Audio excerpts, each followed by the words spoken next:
Hi, good evening everyone.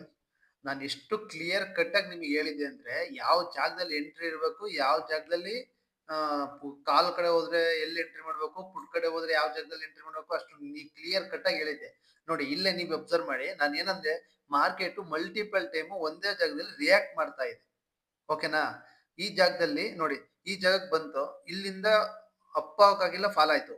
ಮತ್ತೇನಾಯ್ತು, ಒಂದು trend ನ create ಮಾಡ್ಕೊಂಡು ಮತ್ತೆ ಹೋಗ್ಬಿಟ್ಟು ಇದೇ ಜಾಗನ ಬ್ರೇಕ್ ಮಾಡಿ, ರೆಸಿಸ್ಟೆನ್ಸ್ ನ ಬ್ರೇಕ್ ಮಾಡಿ, ಅದೇ ಜಾಗನ ಮತ್ತೆ ಸಪೋರ್ಟ್ ತಗೊಂಡುತ್ತೆ ಮಾರ್ಕೆಟ್.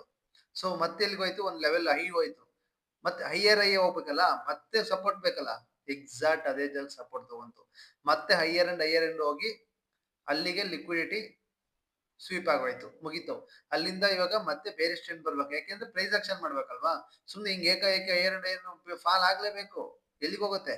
ಸೊ ಮತ್ತೆ ನೋಡಿ, ಇದೇ ಜಾಗನ ಫ್ಲೋ ಅಲ್ಲಿ ಕಟ್ ಮಾಡ್ಬಿಟ್ಟು ಮತ್ತೆ ನೋಡಿ, ಇದೇ ಜಾಗದಿಂದ ಇದೇ ಜಾಗನ ಯಾಕೆ ರಿಯಾಕ್ಟ್ ಮಾಡ್ತು ಮಾರ್ಕೆಟ್.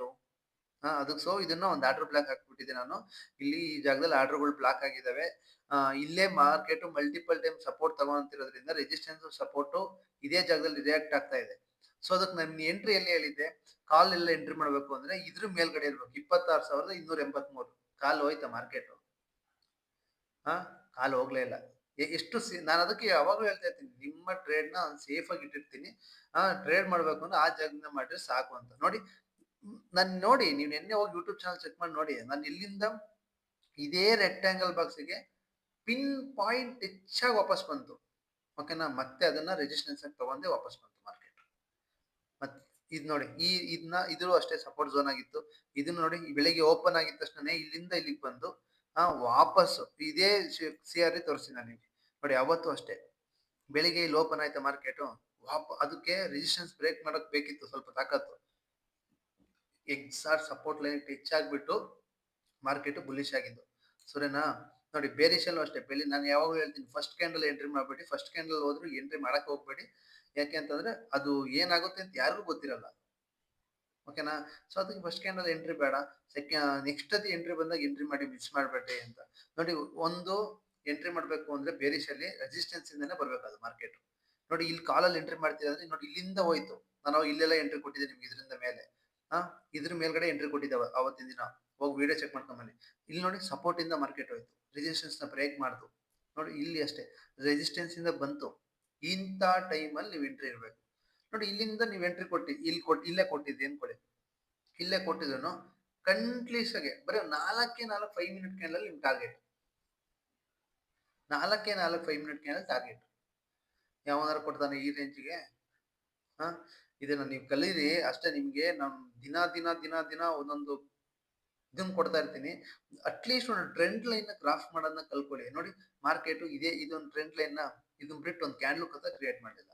ನೀವು ಡ್ರಾ ಮಾಡ್ಕೊಂಡಿದಾಗ ಒಂದು ಕ್ಯಾಂಡಲ್ ಕೂಡ ಕ್ರಿಯೇಟ್ ಮಾಡಿಲ್ಲ. ಸೊ ಇದನ್ನ ಹೋಗಿ ಇದೇ ರೆಸಿಸ್ಟೆನ್ಸ್ ಲೈನ್ಗೆ ಪಿನ್ ಪಾಯಿಂಟ್ ಹೆಚ್ಚಾಗಿ ವಾಪಸ್ ಬಂತ. ಹಾ, ನೋಡಿ ಈ ಜಾಗನ ವಾಪಸ್ ನೋಡಿ ಇಲ್ಲಿಂದ ರೀಟೆಸ್ಟ್ ಮಾಡ್ತಾ ಇತ್ತು. ನೋಡಿ ಇದು ಅಷ್ಟೇ, ಅದನ್ನ ಹೇಳ್ತಾ ಇದೀನಿ. ಇದನ್ನು ಹಿಂದೆ ಹೋಗಿ ಚೆಕ್ ಮಾಡಿದ್ರೆ ನೋಡಿ, ಇಲ್ಲಿ ಮಲ್ಟಿಪಲ್ ಟೈಮ್ ಇಲ್ಲೂ ಟಚ್ ಆಗಿ ಮಾರ್ಕೆಟ್ ಫಾಲ್ ಆಗಿರೋದು, ಅಪ್ ಆಗಿರೋದಾಗ್ಲಿ. ಅದಕ್ಕೆ ಇಲ್ಲಿ ಆಟ ಆಡ್ತು ಕರಾಟ. ನೋಡಿ ಇಲ್ಲಿ ಟಚ್ ಆಗಿ ಹೋಗಿತ್ತಾ. ಹಾ, ಅದಕ್ಕೆ ಇದೊಂದು ರೆಸಿಸ್ಟೆನ್ಸ್ ವರ್ಕ್ ಆದ್ರೂ ಇದನ್ನ ಬ್ರೇಕ್ ಮಾಡಿದ ತಕ್ಷಣ ಫ್ಲೋ ಅಲ್ಲಿ ಕಟ್ ಮಾಡ್ತಿದ್ದೆ ಅಂತಂದಾಗ ಯಾವಾಗ್ಲೂ ಬಿಡ್ಕಂತೀನಿ. ಫ್ಲೋ ಅಲ್ಲಿ ಕಟ್ ಮಾಡ್ತಿದೆ ಅಂದ್ರೆ ಮಾರ್ಕೆಟ್ಗೆ ಇದೆಲ್ಲ ಟಾರ್ಗೆಟ್, ಇನ್ನೊಂದು ಬೇರೆ ಇದೆ ಅಂತ. ನೋಡಿ ಇದನ್ನ ಮಾರ್ಕೆಟ್ ಇಟ್ ಬಂದು ಟಚ್ ಆಯ್ತು, ಆದ್ರೆ ಟಾರ್ಗೆಟ್ ನೋಡಿ ಎಲ್ಲಿದೆ, ಇಲ್ಲಿಗೆ ಬಂತು. ಬೇಡ, ಇದು ಇಷ್ಟು ಬರೋದ್ರೊಳಗೆ ನಿಮ್ಮ ಅಮೌಂಟ್ ಪೀರಿಯಡಿಕ್ ಆಗಿರುತ್ತೆ. ನಿಮ್ಗೆ ಇಷ್ಟೇ ಏನ್ ಇಲ್ಲಿ ತನಕ ಇದೆಲ್ಲ ಇಷ್ಟು ಸಿಕ್ಕಿದ್ರೆ ಸಾಕು, ಬೇಜಾನ್ ಪ್ರಾಫಿಟ್ ಆಗಿರೋದು. ನಾನು ಈ ಟ್ರೇಡ್ ನ ಮಾಡಿಲ್ಲ, ನನ್ನ ವ್ಯೂ ಕಾಲ್ ಸೈಡ್ ಇತ್ತು. ನಾನು ಏನು ಕಾಲ್ ಸೈಡ್ ಅಂತ ಇವತ್ತೊಂದು ವಿಡಿಯೋ ಮಾಡ್ಕೊಂಡಿದೀನಿ, ಆದ್ರೆ ಅದನ್ನ ಫುಲ್ಲಿ ಅಪ್ಲೋಡ್ ಮಾಡ್ಲಿಲ್ಲ. ಯಾಕಂದ್ರೆ ಮತ್ತೆ ಸುಮ್ಮನೆ 10 ನಿಮಿಷದ ವಿಡಿಯೋ ಅದೇ ಅಪ್ಲೋಡ್ ಆಗುತ್ತೆ ಅಂತ. ಇಲ್ಲಿ ನೋಡಿ ಮಾರ್ಕೆಟ್ ಇದು ನಿಫ್ಟಿ ಫ್ಯೂಚರ್ ಚಾರ್ಟ್ ನಾನು ಅಬ್ಸರ್ವ್ ಮಾಡ್ತಾ ಇದ್ದೆ. ನಿಫ್ಟಿ ಫ್ಯೂಚರ್ ಚಾರ್ಟ್ ನೋಡಿ ಡಬ್ಲ್ಯೂ ಮಾಡಿತ್ತು. ಸೊ ನಾನು ಇದೇ ಜಾಗನ ಟ್ಯಾಪ್ ಮಾಡಿ ರಿವರ್ಸ್ ಆಗ್ಬೇಕಾದ್ರೆ ನನ್ನ ಎಂಟ್ರಿ ಇತ್ತು. ಎಲ್ಲಿ ತನಕ ಇತ್ತು, R1 R3 ರೆಸಿಸ್ಟೆನ್ಸ್ ಹತ್ರ CPR ಲೆವೆಲ್ ಮತ್ತೆ ಪಿವೋಟ್ ಲೆವೆಲ್ ಒಂದೇ ಹತ್ರ ಬಂದಿತ್ತು. ಸೊ ಇಲ್ಲಿ ತನಕ ನನ್ನ ಎಕ್ಸಾಕ್ಟ್ ರೆಸಿಸ್ಟೆನ್ಸ್ ಇತ್ತು. ಅಲ್ಲಿಂದ ಬ್ರೇಕ್ ಮಾಡಿದ್ರೆ ವಾಪಸ್ ರೀಟೆಸ್ಟ್ ಎಲ್ಲ ಮಾಡ್ಬೇಕಿತ್ತು. ನನ್ನ ಏನಿಲ್ಲಪ್ಪ, ಇಲ್ಲಿ ಎಂಟ್ರಿ ಮಾಡಿದ್ರೆ ಶೋರ್ ಶಾರ್ಟ್ ಎಕ್ಸಿಟ್.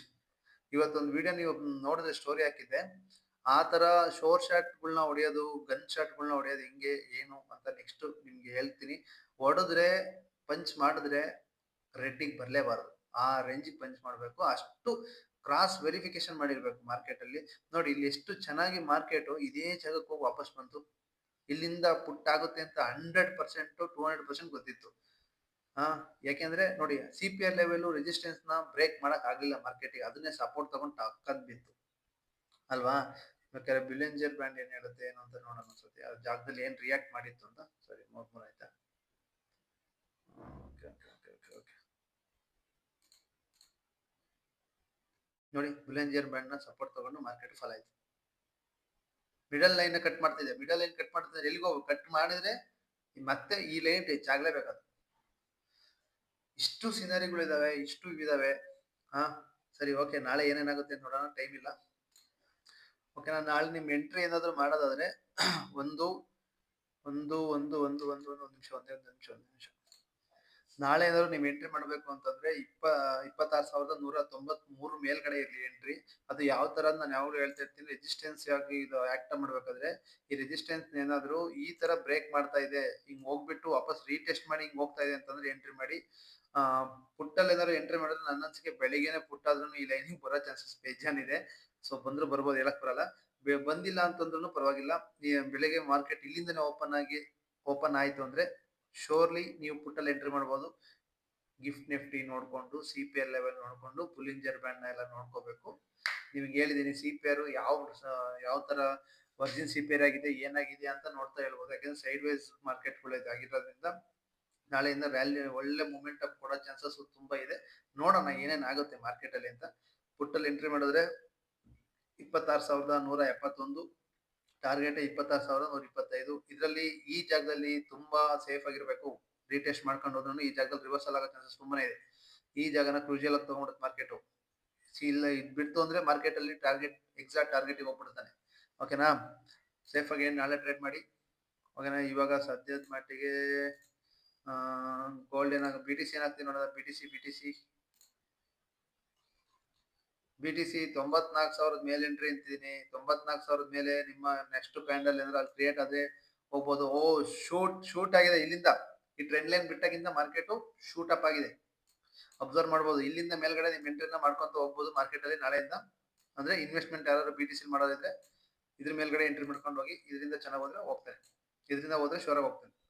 ಓಕೆನಾ, ಗೋಲ್ಡ್ ಏನಾಗಿದೆ, ಗೋಲ್ಡ್ ನಾನು ಅವತ್ತೇ ನಿಮಗೆ ವಿಡಿಯೋದಲ್ಲಿ ಪಡ್ಕೊಂಡೆ. ಗೋಲ್ಡ್ ಬೇರಿಶ್ ಆಗೋ ತರ ಯಾವ್ದೇ ತರ ಕಾಣ್ತಾ ಇಲ್ಲ. ಫಸ್ಟ್ ಸಪೋರ್ಟಿಂಗ್ ಬರುತ್ತೆ ಅನ್ಕೊಂಡಿದ್ದೆ ಸಿಂಗಲ್ ಕ್ಯಾಂಡಲ್ ಆದಾಗ. ಹಾ, ದೊಡ್ಡ ಸೆಲ್ಲಿಂಗ್ ನಡೀತು ಅಂತೆಲ್ಲ ಹೇಳಿದ್ನಲ್ಲ ಅವತ್ತು. ಇದು ಯಾವಾಗ ಮಾರ್ಕೆಟ್ ಅಮೆರಿಕ ಈ ತರ ಎಲ್ಲ ಅಟ್ಯಾಕ್ ಮಾಡ್ತಾರೆ ಅಂತ, ಯುದ್ಧ ಆಗ್ತಿರೋದ್ರಿಂದ ಸೇಫ್ ಅಸೆಟ್ ಕಡೆ ಹೋಗ್ಬಿಡ್ತಾರೆ ಜನಗಳೆಲ್ಲ. ಸೊ ಯಾರು ಇನ್ವೆಸ್ಟ್ಮೆಂಟ್ ಮಾಡೋದಿದ್ರೆ ಗೋಲ್ಡ್ ಅಲ್ಲಿ ಅವತ್ತೇ ತಗೊಂಬಿಡಿ ಅಂತೆ. ಒಂದ್ ಒಳ್ಳೆ ಕೆಳಗಡೆ ನಿಮಗೆ ಸಿಕ್ಬಿಡೋದು. ಇವತ್ತಿನ ಗೋಲ್ಡ್ ರೇಟ್ ಏನಾಗಿದೆ ಅಂತ ನೋಡೋಣ. ಗೋಲ್ಡ್ ರೇಟ್ ನೀವು ಅಬ್ಸರ್ವ್ ಮಾಡೋದಾದ್ರೆ 12,725 ಮತ್ತೆ 55 ಪ್ಲಸ್ ಆಗಿದೆ. ನಾನು ಅವತ್ತೇ ಹೇಳಿದೆ ನಮಗೆ ಹೇಳ್ದಾಗ 12,200 ಏನೋ ಇತ್ತು. ಒಂದು 500 ರೂಪಾಯಿ ಜಾಸ್ತಿ ಆಗಿದೆ. ಇದು ಶೋರ್ಲಿ ಕಮ್ಮಿ ಆಗೋದು ತುಂಬಾ ರೇರು. ಇದು ಹಿಂಗೆ ವಾರ್ ನಡೀತಾನೆ ಇರುತ್ತೆ ಅಂತ ನನ್ನ ಅನಿಸಿಕೆ. ಯಾಕೆಂದ್ರೆ ಚೀನಾ ರಷ್ಯಾದವರಿಗೆ ಇದು ದೊಡ್ಡ ಇಂಪ್ಯಾಕ್ಟ್ ಆದ್ರೆ ರಷ್ಯಾ ಸುಮ್ಮನಿರಲ್ಲ. ರಷ್ಯಾ ಇದರಿಂದ ಯುದ್ಧ ಆಗೋ ಚಾನ್ಸಸ್ ಜಾಸ್ತಿ ಇದೆ ಅಂತ ಅವರೇ ಬಾಯ್ ಬಿಟ್ಟು ಹೇಳಿರೋದ್ರಿಂದ ಸಿಲ್ವರ್ 2,53,000. ನೋಡಿ ನಾಳೆ ನೋಡ್ಕೊಂಡ್ಬಿಟ್ಟು ಟ್ರೇಡ್ ಮಾಡಿ. ವಿಡಿಯೋನ ಇಷ್ಟಕ್ಕೆ ಮುಗಿಸ್ತಾ ಇದ್ದೀನಿ. ನಾಳೆ ದಿನ ಫಿಬೋನಚಿ ಯಾವ ತರ ಡ್ರಾ ಮಾಡೋದು ಅಂತ ಹೇಳ್ತೀನಿ. ಮಾರ್ಕೆಟ್ ಆ ಜಾಗಕ್ಕೆ ಬಂದು ಹೋಗುತ್ತೆ. ಓಕೆನಾ, ಫಿಬೋನಚಿ ಹೆಂಗ್ ಡ್ರಾ ಮಾಡೋದು ಏನ್ ಕತೆ ಎಲ್ಲ ಹೇಳ್ತೀನಿ. ನಾಳೆ ಇದರಿಂದ ಕೆಳಗಡೆ ಫಾಲ್ ಆದ್ರೆ ಫಾಲ್ ಆಗ್ಬಿಡ್ತಾರೆ. ಈ ಜಾಗ ಟ್ಯಾಪ್ ಮಾಡ್ಬೇಕು ಅಂತ ನನ್ನ ಅನ್ಸಿಕೆ ನಾಳೆ. ಓಕೆನಾ, ಈ ಜಾಗ ಟ್ಯಾಪ್ ಮಾಡ್ಬೇಕು ನಾಳೆ ಬೇರಿಶಲ್ಲಿ ಇದ್ದಾಗ. ನೋಡೋಣ ಏನ್ ಮಾಡುತ್ತೆ ಏನ್ ಕತೆ ನಾಳೆ ನೋಡೋಣ ನಾಳೆ. ಓಕೆ, ವಿಡಿಯೋ ಮುಗಿಸ್ತಾ ಇದ್ದೀನಿ. Thank you so much. Bye.